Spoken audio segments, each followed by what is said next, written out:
Aujourd'hui, nous allons parler de la Sangha et de son rôle essentiel lorsque l'on suit des enseignements spirituels. Alors tout d'abord, Swami, il serait sans doute important de rappeler, de repréciser ce que cela signifie, c'est quoi la Sangha? La Sangha, c'est très simple, c'est la communauté spirituelle. Certains considèrent que c'est même plus qu'une communauté, que c'est une famille spirituelle. Moi, je le vois un peu plus comme cela, parce qu'il y a une relation extrêmement forte dès qu'on se place sur le plan spirituel. Et cette relation, elle est même plus forte que la famille biologique. Donc la Sangha, c'est cela, c'est une communauté spirituelle qui se forme autour d'un enseignant, une enseignante qui donne des enseignements spirituels, autour de maîtres. C'est cela d'abord. Alors la Sangha, c'est un terme sanskrit, pali. On l'utilise beaucoup dans le bouddhisme, on l'utilise moins dans les autres voies spirituelles, mais ça reste un point commun des différentes voies spirituelles, le fait de faire partie d'un groupe, d'une communauté qui pratique, qui aspire à évoluer sur le chemin spirituel. C'est donc une aide, un soutien pour ceux qui veulent s'éveiller. Oui, c'est vrai qu'en France, on emploiera le terme de communauté.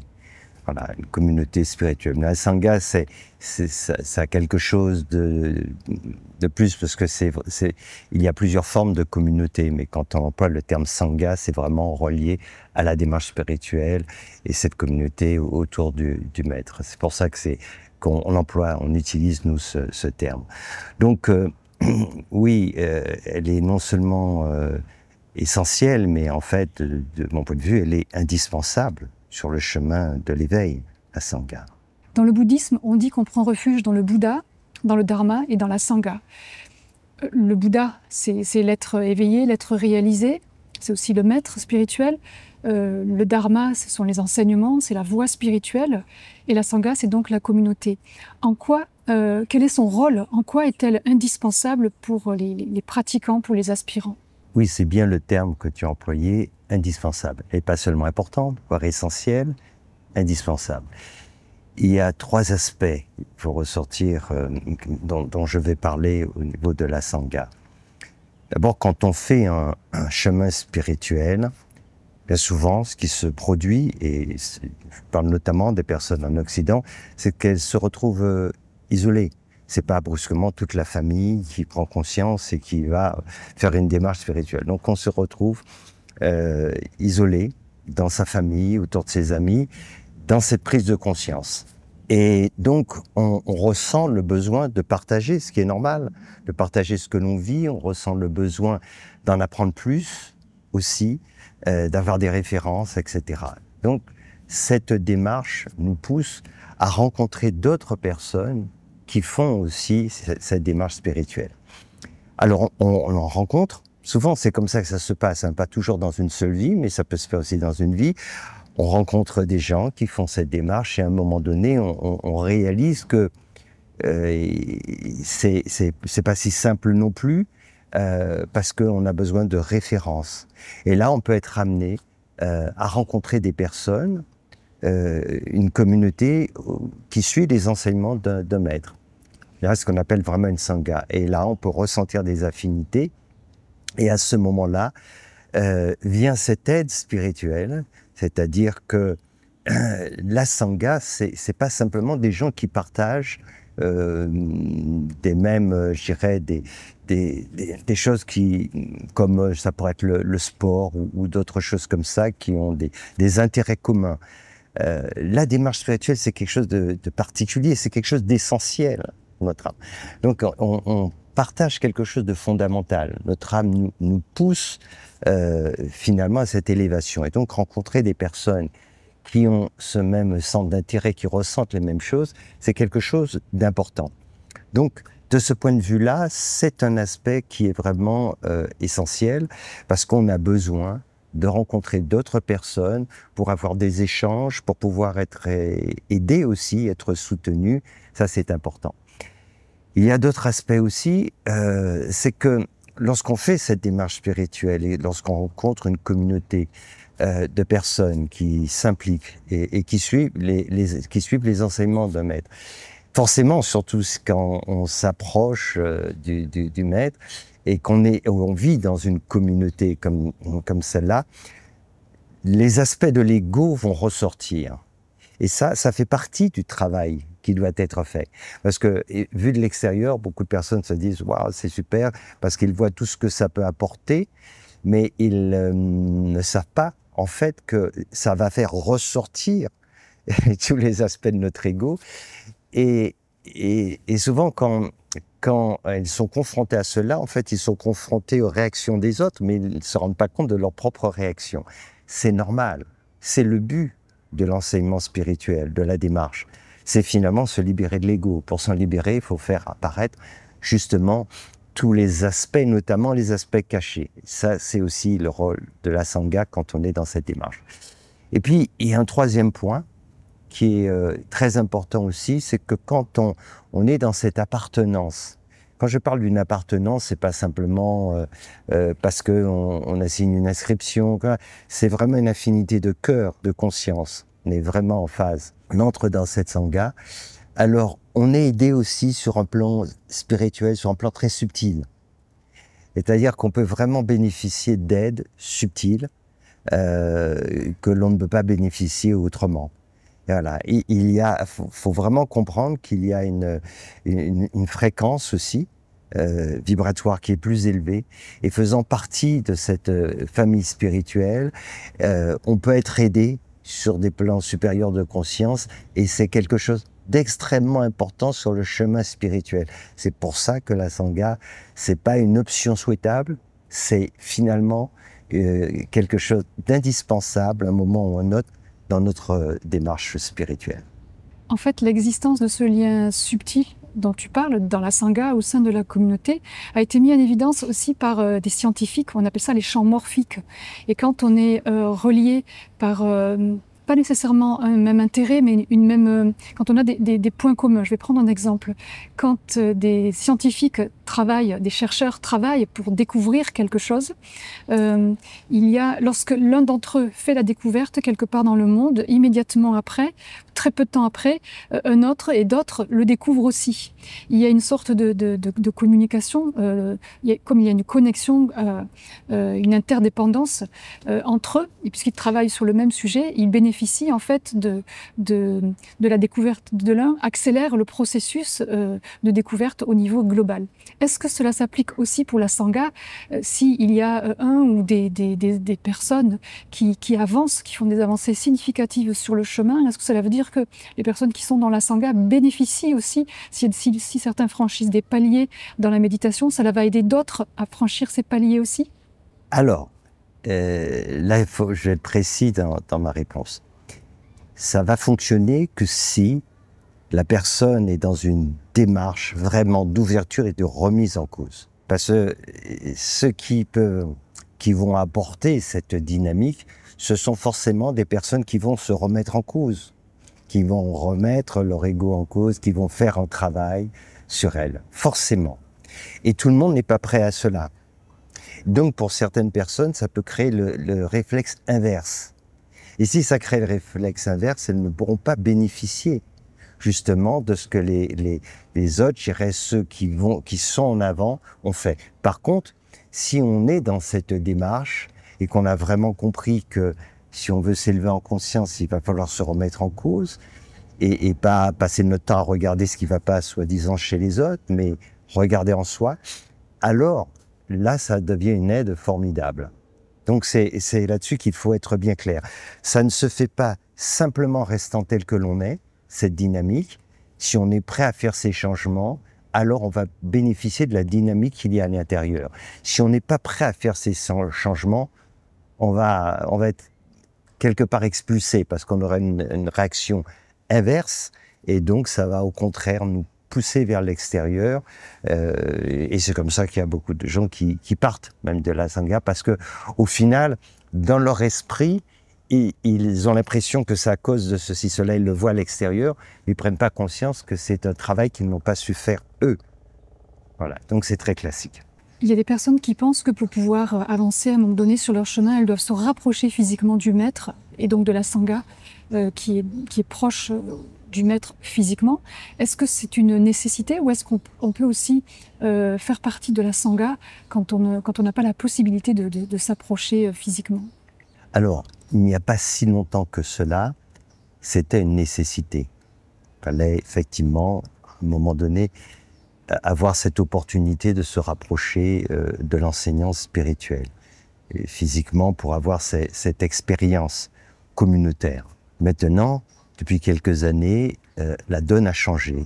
Grâce à Internet, au web, il y a maintenant la possibilité d'avoir cette communication en audio, en vidéo, ce qui fait que ce n'est plus une nécessité de se rapprocher physiquement. Donc il y a un vrai changement qui se produit aujourd'hui. C'est ce que j'appelle la Sangha 2.0, c'est-à-dire la Sangha qui existe réellement, qui se crée grâce au web et qui permet à des gens qui partagent finalement ce même centre d'intérêt de la spiritualité et qui justement sont ouverts à l'enseignement qui est diffusé par le maître, ils peuvent se retrouver et finalement appartenir à cette communauté. Et ça, c'est quelque chose effectivement de nouveau et qui est extrêmement fort en fait. C'est un aspect qui est très intéressant, c'est que la Sangha aujourd'hui s'élargit et n'est plus limitée aux personnes qui sont proches physiquement et des personnes qui peuvent être très éloignées physiquement, puisque de toute façon il s'agit d'une relation spirituelle, peuvent tout à fait faire partie de la Sangha grâce à ces outils que nous avons aujourd'hui via Internet. C'est vrai, comme tu l'as souligné, Swami, grâce aux outils de communication qui sont à notre disposition aujourd'hui, on peut se sentir proche grâce à la vidéo, grâce à tous ces événements qui ont lieu en ligne. Et en même temps, cette Sangha que tu as appelée 2.0, donc qui est entre guillemets virtuelle, mais qui n'est pas du tout virtuelle, elle a aussi une réalité sur le plan spirituel, sur le plan subtil, puisque sur ce plan-là, la distance n'existe pas. Sur le plan du cœur, en particulier, la distance n'existe pas. D'ailleurs, il y a des personnes qui peuvent s'approcher de très près géographiquement, mais rester le cœur fermé et ne pas vivre cette connexion. Et d'autres personnes qui peuvent se trouver à distance, comme c'est le cas de beaucoup de personnes qui nous écoutent et qui suivent tes enseignements, et qui t'ont rencontré aussi à l'occasion d'un événement en présence. Mais pour beaucoup d'entre elles, il y a une vraie relation qui s'est créée à distance et qui grandit, qui ne cesse de grandir parce que ça passe avant tout par le cœur. Et sur ce plan-là, la distance n'existe pas vraiment. Oui, c'est tout à fait juste. C'est pour ça qu'on vit un moment très particulier dans l'histoire en fait de l'humanité, parce que on a un outil remarquable, évidemment, pour en faire le meilleur comme le pire, on le sait bien, mais pour le remettre dans notre contexte. Aujourd'hui, grâce au web, on a la possibilité effectivement d'avoir une vraie relation, recevoir des enseignements, écouter l'autre, le voir, l'enseignant spirituel, et puis être à plusieurs. Et donc, quand on est à plusieurs, se crée justement cette communauté. Donc, pour le ramener très concrètement à nous aujourd'hui. Alors, il existe cette communauté, cette Sangha 2.0, j'ai appelé cette Sangha qui est en fait, qui utilise le web, qui existe. Et parmi les membres, il y a beaucoup de personnes qui ont fait un très beau cheminement déjà, qui poursuivent. Et comme tu le disais justement, il y a des gens qui ont fait une avancée vraiment importante et certaines personnes qui sont venues auprès de moi physiquement n'ont pas fait ce chemin. Donc, cette distance n'est pas essentielle, je veux dire, n'est pas essentielle pour avancer du point de vue spirituel. Donc, on va parler des différents aspects justement de la Sangha parce que c'est quelque chose de nouveau. Donc il y a cette Sangha qui se fait à travers le web et que j'ai nommé tout à l'heure Sangha 2.0, mais c'est la Sangha qui n'est pas virtuelle, tu l'as dit aussi, puisqu'elle est bien réelle. Et cette Sangha, elle est très importante et elle va s'agrandir de plus en plus. Et donc c'est important que les gens comprennent que même à distance, ils peuvent avancer, progresser et aller très loin finalement sur ce cheminement. Voilà les conditions quand même. On appartient à ce sangha, on y entre parce que on adhère, on suit les enseignements spirituels. C'est pour ça qu'on a demandé, nous, cette adhésion à l'éveil des consciences, car l'idée, c'est de participer à ce mouvement. Alors là-dessus, c'est vraiment très important. J'adhère à l'association L'éveil des consciences parce que je participe en aidant à cet éveil des consciences. Alors, comment j'aide à cela? Alors, cette aide, elle vient en travaillant sur soi. C'est pour ça que qu'on donne ensemble tous ces enseignements spirituels. Parce que la meilleure façon de contribuer à l'éveil des consciences, c'est à travailler sur son propre éveil. Mais c'est pas une façon égoïste de le voir. Donc cette nuance est importante. Si on vient simplement en se disant j'adhère pour recevoir ceci, pour avoir des cours, et puis quand je suis pas disponible, je n'adhère plus, on n'est pas dans la même démarche. Si on est vraiment dans la démarche d'appartenance à la Sangha, alors ça veut dire j'adhère à ce mouvement de l'éveil de conscience, j'adhère aux enseignements qui est donné par le maître, et donc je vais contribuer à apporter donc ma pierre à l'édifice. Et la meilleure façon de contribuer, je disais tout à l'heure, c'est de faire d'abord ce travail sur soi. Et c'est à ça que servent les enseignements. Ça, c'est ce grand cercle qui se forme de plus en plus, cette grande communauté, et il y en a deux autres dont je vais parler tout à l'heure. Alors on l'a compris, et je pense que ça fera plaisir à beaucoup de personnes qui suivent tes enseignements, qu'elles font partie en réalité de la Sangha, en les mettant en pratique, en soutenant aussi ce travail spirituel, en étant membre de l'association L'éveil des consciences. Donc ça c'est la Sangha la plus élargie. Et il y a aussi, tu as parlé de deux autres Sanghas. Est-ce que tu peux détailler maintenant de quoi il s'agit? Alors, le deuxième cercle, cette deuxième communauté, alors ce ne sont pas des communautés qui sont séparées, mais ce sont des... Cercles concentriques. Oui, ce sont des cercles concentriques. Alors, ce sont les personnes qui vont aller un peu plus loin. Ils sont adhérents à l'association et ils me reconnaissent comme enseignant spirituel. Ils mettent en pratique les enseignements, mais ils sont plus impliqués dans le seva. Et ça peut se faire à distance aussi. Voilà, c'est toujours ce que je disais au début. On n'adhère pas simplement pour recevoir des cours. On comprend que aider à l'éveil des consciences nécessite de travailler sur soi-même. Alors donc on le fait dans ce sens. Comme les bouddhistes, à un moment donné, ils comprennent que pour parvenir à l'éveil, il faut le faire pour l'humanité. Si ça reste une démarche égoïste, on n'y parvient pas. Donc c'est très important. Et là, en l'occurrence, ce deuxième cercle va faire quelque chose en plus, être plus impliqué dans le seva. Ça peut être ponctuellement, ça peut être en faisant des traductions, en faisant différents travaux qui peuvent se faire à distance ou sur place, et c'est ponctuel. Ils peuvent venir à des moments, partir, etc. Donc ça, c'est des gens qui vont aller un petit peu plus loin. C'est intéressant parce que l'expérience est augmentée. Voilà, pour eux, de ce point à ce niveau-là. Et puis, il y a un premier cercle qui va être les personnes qui seront vraiment auprès du maître. Et là, ça concerne les gens qui sont impliqués totalement, à 100%. Voilà, qui se dédient totalement à leur démarche spirituelle et à donner leur temps, donc dans le cadre du seva, et donc s'impliquer totalement dans les besoins, justement, que nécessite ce travail sur l'éveil des consciences, et donc sont totalement impliqués. Voilà, donc tout le monde ne peut pas vivre cela, parce que des gens se trouvent ailleurs géographiquement, mais aussi en famille. Voilà, donc c'est pas un problème. Et ça, c'est important de savoir. On peut beaucoup avancer sur ce chemin, même si on n'est pas, je dirais, impliqué à 100% dans le cadre de la Sangha. Mais par contre, si on veut vraiment avancer, quelle que soit la situation dans laquelle on se trouve, notre démarche spirituelle doit devenir une priorité.